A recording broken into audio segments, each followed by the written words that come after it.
초등학교 2학년 아이가 학교에 갔다 와서 어버이날입니다. 귀한 아이 매 하나 더 때리고 미운 아이 떡 하나 더 준다는 속담풀이를 듣고 왔습니다. 그리고 엄마 아빠에게 이 속담을 설명을 해주는데 아주 속담의 의미를 정확하게 알고 있었습니다. 엄마 아빠는 너무 귀여워가지고 머리를 쓰다듬어 주면서 참 칭찬해 줬습니다. 아이는 기분이 좋았죠. 아이는 한마디 더 덧붙였습니다. 그런데 엄마, 나는 미운 자식이 되고 싶어요. 엄마가 깜짝 놀라서 왜 그런데? 그러니까 떡 하나 더 먹게요. 우리 모두는 하나님 앞에 어린아이들입니다. 어른들이 하나님의 자녀로 바르게 살아갈 때에 우리 어린 자녀들이 하나님의 자녀로 바르게 살아갈 수가 있습니다. 부모가 어린아이에게 아무리 좋은 소리를 많이 해도 소용이 없습니다. 아이들은 부모에게 들은 대로 살지 않고 부모가 말하고 행동한 대로 보고 배우게 되어 있습니다. 떡 하나 더 먹게, 미운 자식이 되고 싶다고 하는 어린아이 같은 말을 우리 어른 그리스도인들도 하나님 앞에 하고 살아갑니다. 미운 자식이 되어도 떡을 하나 더 먹고 싶은 것이 하나님 앞에서 오늘 우리들의 모습입니다. 여러분, 텔레비전에서 로또 그 복권 당선된 후에 인생 망친 이야기를 그 특집으로 보냈습니다. 작년에 제가 봤는데요. 세계적으로 복권 당첨된 사람 치고 잘 사는 사람이 아무도 없답니다. 다 망했답니다. 이것을 보고 우리 잘 알고 있습니다. 그런데 하나님, 나는 절대로 복권 같은 것 당첨 안 되게 해주십시오. 이런 사람이 도대체 몇 사람이나 있겠습니까? 망할 땐 망하더라도 한번 당첨되게 해주세요. 이것이 우리의 솔직한 속마음 아닙니까? 아이들이요, 당장 눈앞에 있는 것만 쫓고 현재 기분 좋은 것만 하려고 하는 것처럼 하나님 앞에서 우리 어른들도 그렇게 살아가고 있다는 사실입니다. 그러나 아이들이 하고 싶은 대로 그냥 내버려 두면 망하는 것처럼 하나님께서 우리가 하고 싶은 대로 하도록 내버려 두시면 모두 망하게 되어 있습니다. 오늘 어린이 주일입니다. 아이들은 우리의 꿈이요, 우리들의 보배들입니다. 아이는 바로 우리들의 내일이고 인류의 내일입니다. 아이들은 바로 내일의 우리 교회의 모습입니다. 아이들이 자라는 모습에 따라서 인류 역사의 내일의 모습이 있고 우리 교회의 모습이 있고 우리 가문의 내일이 좌우되는 것입니다. 그러므로 어린이를 잘 양육하는 것이 부모에게 맡겨진 제1의 사명입니다. 그리고 교회에서 해야 될 중요한 사명입니다. 그렇다면 아이들을 어떻게 양육할까? 성경은 자녀 교육에 대해서 분명하게 말씀하고 있습니다. 기본적으로 우리 그리스도인들은 자녀 교육을 주 안에서 해야 합니다. 그래서 오늘 제목을 주 안에서 양육합시다. 자, 우리 옆 사람 보고 주 안에서 자녀를 양육합시다. 우리가 주 안에서, 예수 안에서, 하나님 안에서 자녀를 양육하는 것은 중요합니다. 그러면 예수 안에서 어떻게 양육할 것인가? 자녀를 노엽게 하지 말라고 합니다. 우리 옆 사람 보고 자녀를 노엽게 하지 마십시다. 이 말은 다른 말로 하면 자녀를 화나게 하지 말라는 말입니다. 이 말을 들으면 어른들은요, 아니 이거 자녀에게 주는 말씀이어야 되지 하고 되물을 것입니다. 우리가 자녀들에게 화내게 하는 것이 아니고 자녀들이 우리에게 화나게 하는 일이 얼마나 많냐. 이 말씀이 오히려 거꾸로 된 거 아니야. 이렇게 항변할지 모릅니다. 그러나 실제로는 우리가 자녀들에게 화나게 하는 경우가 얼마나 많은지 모릅니다. 이것을 공동번역 성경에는 이렇게 번역합니다. 자녀의 마음에 상처를 입게 하지 말아라, 이렇게 말씀하고 있습니다. 다른 말로 하면 어린 나이에 인격을 존중해라, 이 말입니다. 여러분, 어른들은 어른의 인격이 있고 어른의 입장이 있습니다. 마찬가지로 아이들도 아이들의 인격이 있고 아이들로서의 입장이 있습니다. 이것을 무시하고 어른들 마음대로 양육할 때 상처를 입게 되는 것이고 상처를 받게 되는 것입니다. 여러분, 아이들이요, 아이다울 때는 조금 실수해도 넘어가줘야 됩니다. 아이들이 아이답게 뛰놀 때는 화가 나도 그냥 좀 봐줘야 됩니다. 아이는 자기 연령층에 맞게 생각합니다. 그리고 자기 연령층에 맞게 말합니다. 그리고 자기 연령층에 맞게 행동하고 뛰놉니다. 부모가 이것을 갖다가 못마땅하게 여겨가지고 자녀를 노엽게 하는 것은 옳지 않다는 이야기입니다. 어른들은 아이들의 인격을 존중해주고 그들의 행편을 이해해주고 그들의 생각을 귀하게 여겨줘야 됩니다. 만약 자녀가 학업 성적이 올라가지 않는다고 꾸중할 것이 아니고 그 원인이 무엇인가 하는 것을 파악하고 해결해 줘야 됩니다. 성적만 안 올라간다고 욕하지 말고 말이죠. 어느 학자가 문제 학생들만 모아서 몇 년 동안 정성껏 가르쳤습니다. 그런데 모두 다 좋은 대학에 입학을 했습니다. 왜 그런가 하고 살펴봤습니다. 이 교수는 문제 학생들을 모아놓고 먼저 그들이 자유롭게 공부하도록 하면서 아주 자세하게 면밀하게 관찰을 했습니다. 몇 달 동안 했습니다. 그렇게 해보니까 어떤 학생은 공부를 열심히 하는데 이 능률이 안 오르고 공부가 잘 안 되는 거예요. 왜 그런 거 가만히 살펴보니까 건강이 몸이 허약해가지고 공부를 못했다는 거죠. 그래서 이 학생에게는 보약을 먼저 먹이고 좋은 것을 잘 먹여가지고 몸을 보호해 놓은 다음에 공부를 하게 하니까 공부의 능률이 올라서 공부를 잘하게 되었다는 이야기입니다. 어떤 아이는 주의가 막 산만해가지고 공부는 하기는 하는데 이게 막 왔다 갔다 정신이 없어. 이게 안 되는 거예요. 그래서 집중력이 산만한 이 아이를 갖다가 따로 집중력 교육을 시키는 거예요. 그래서 집중력 훈련을 시킨 다음에 공부를 하게 하니까 집중력이 생겨가지고 공부를 잘하게 되었다는 것이에요. 여러분, 자녀들에게 능력 부족 현상이 나타나면 야단부터 치지 말고 말이죠. 먼저 그 문제의 원인이 어디에 있는가 하고 그것을 발견해야 됩니다. 그리고 그 문제를 해결할 수 있도록 도와주는 것이 부모가 해야 될 중요한 일인 것입니다. 어떤 부모는 아이의 입장을 무시해버립니다. 아이의 은사도 무시해버립니다. 그리고는 너는 법관이 돼야 돼. 너는 서울대학 법대에 꼭 가야 돼. 어떤 사람은요, 너는 의사가 돼야 된다. 너는 또 목사가 돼야 된다. 우리 그리스도인들 그런 사람이 많아요. 아이에게는 물어보지도 않고 서원기도 했대. 취소하셔야 돼요. 부모의 욕심을 채우기 위해서 아니면 자신의 어떤 한을 풀기 위해서 내 욕심대로 내 방식대로 양육해서는 안 된다는 것입니다. 그리고 여러분, 어린아이들이 잘 해보려고 하다가 실수하거나 좀 모자라거나 하는 부분들은 나무라서는 되는 게 아닙니다. 어버이날입니다.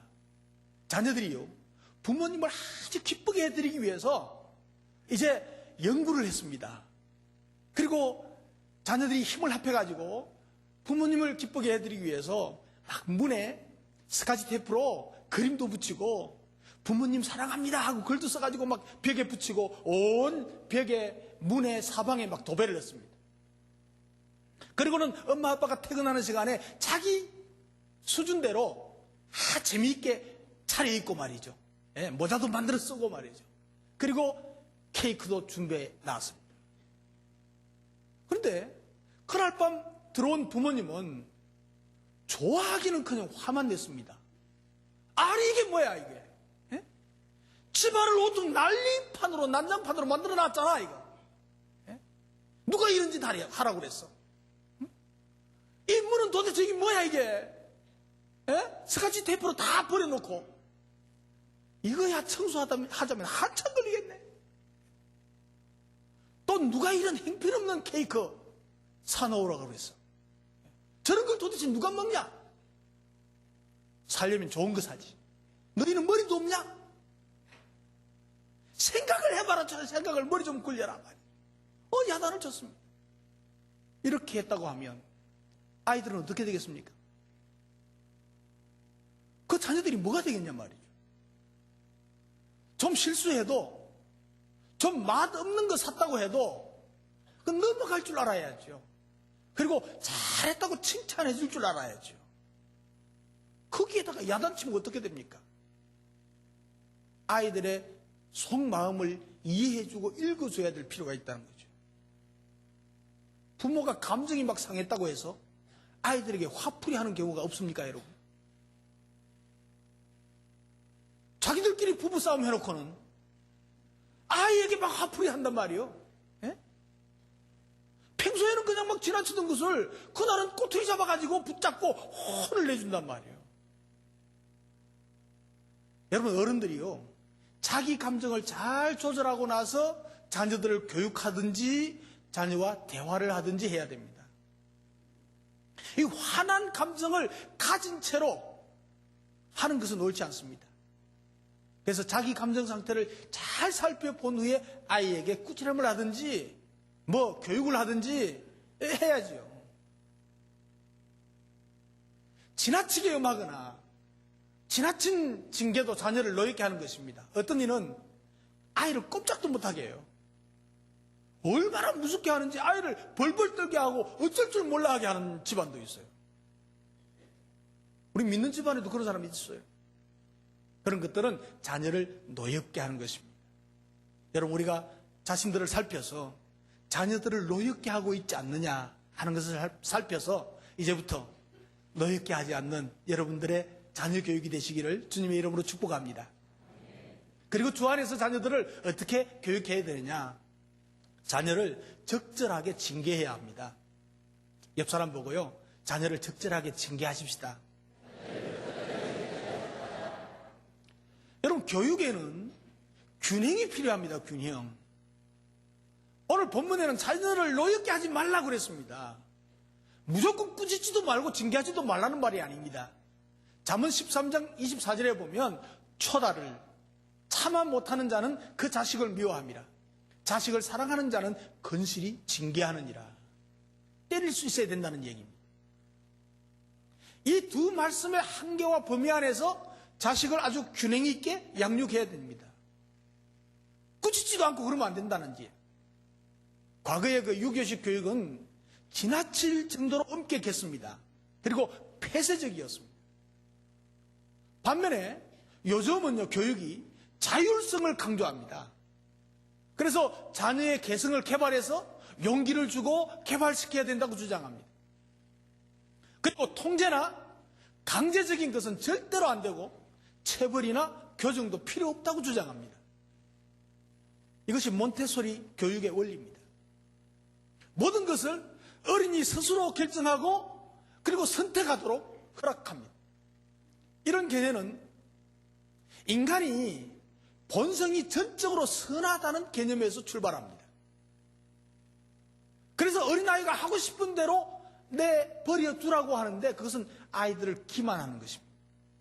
인간은 선하게 태어나지 않았습니다. 죄인입니다. 그래서 성경은 반드시 제재를 가하라 이렇게 말씀하고 있습니다. 잠언 22장 15절에 보면 아이의 마음에는 미련한 것이 얽혔으나 징계하는 채찍이 이를 멀리 쫓아내리라고 그랬습니다.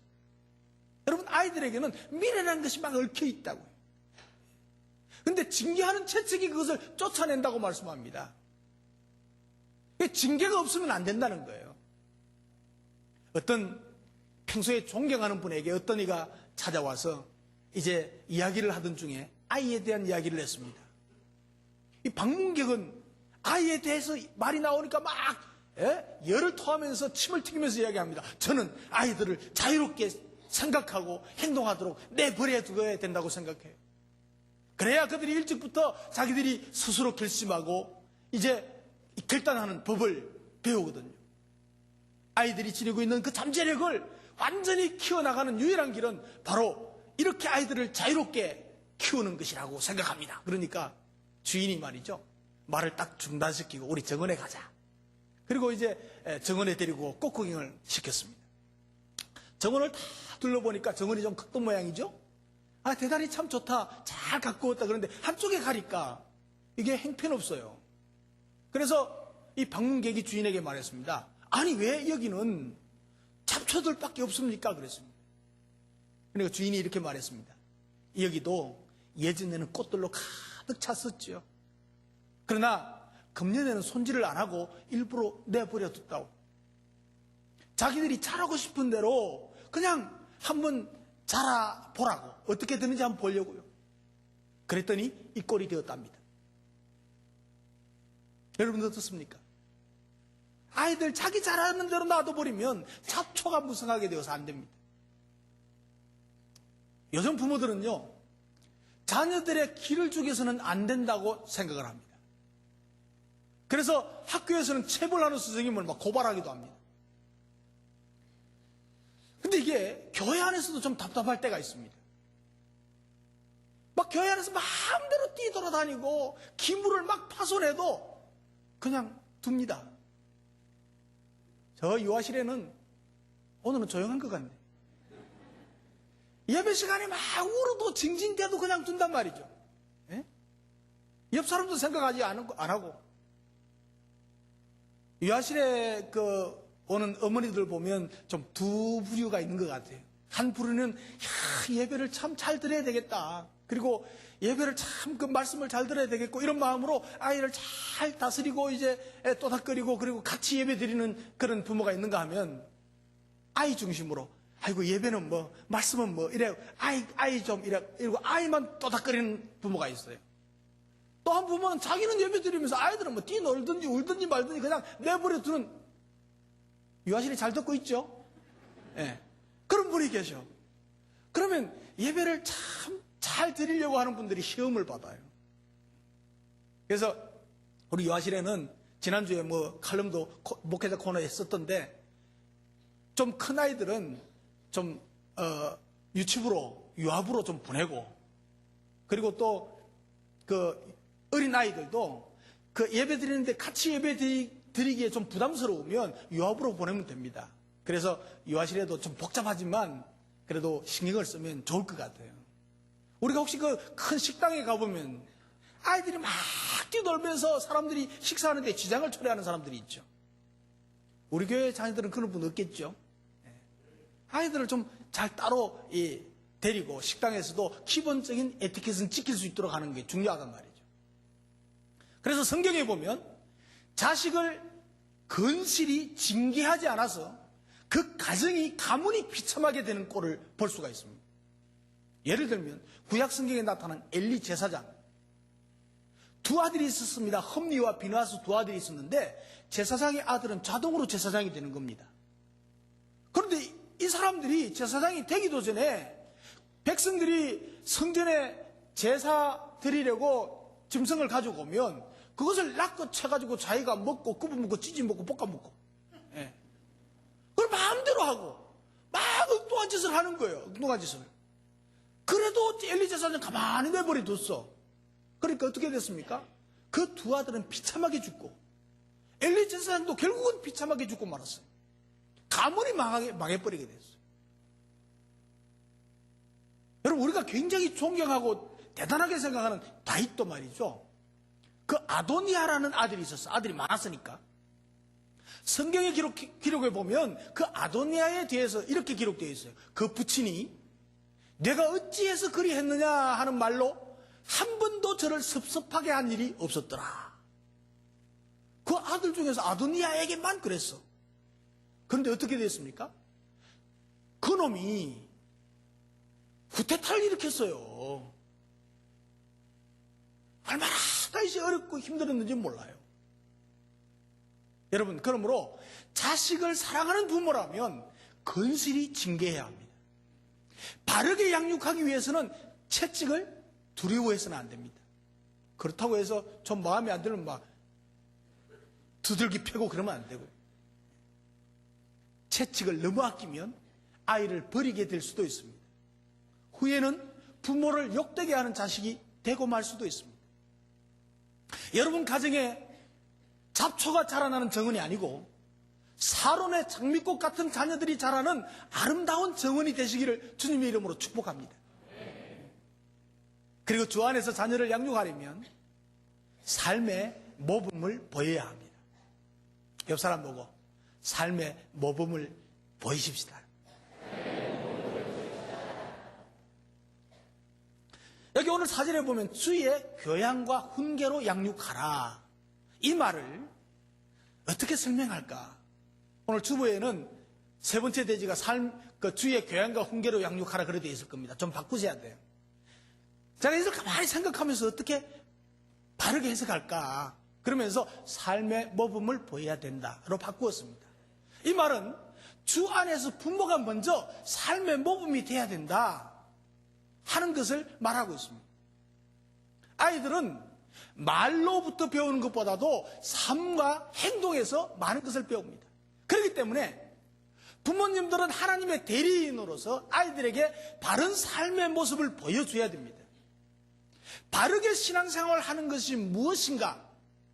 그 신앙의 삶을 눈으로 보게 그리고 삶으로 경험하게 만들어줘야 됩니다. 부모가 주일 성수하지 않으면서 자식들에게 주일학교 빠지지 말고 가요. 안 가면 혼나. 그러면 지금 당장은 부모님 말 무서워가지고 가겠지만 그러나 그런 신앙은 결국 언제 포기될지 모르는 불안한 신앙일 뿐입니다. 대학이나 가보세요. 절대로 교회 안 나갑니다. 그래서 주일 성수하는 것, 11조 생활하는 것, 그리고 기도하는 것, 봉사하는 것, 겸손하게 섬기는 것, 신앙인답게 사는 것, 이런 모든 것들을 부모님이 먼저 본으로 보여줘야 돼요. 그러면 하지 말라고 해도 따라할 수밖에 없습니다. 어느 설문조사에서 아이들에게 물었습니다. 만약 네가 아버지가 되고 어머니가 된다면 가장 먼저 무엇을 하고 싶은가 물었습니다. 그랬더니 아주 흥미로운 대답이 나왔습니다. 여러분, 아이들에게서 자기들이 자라가지고 엄마가 되고 아빠가 되면 제일 먼저 하고 싶은 게 뭐겠어요? 한번 상상해 보세요. 뭐겠습니까? 그 설문조사에 의하면요, 자기들이 아빠가 되고 엄마가 되어서 가장 먼저 하고 싶은 일이 진짜 아빠와 진짜 엄마를 진짜 혼내주는 것이라고.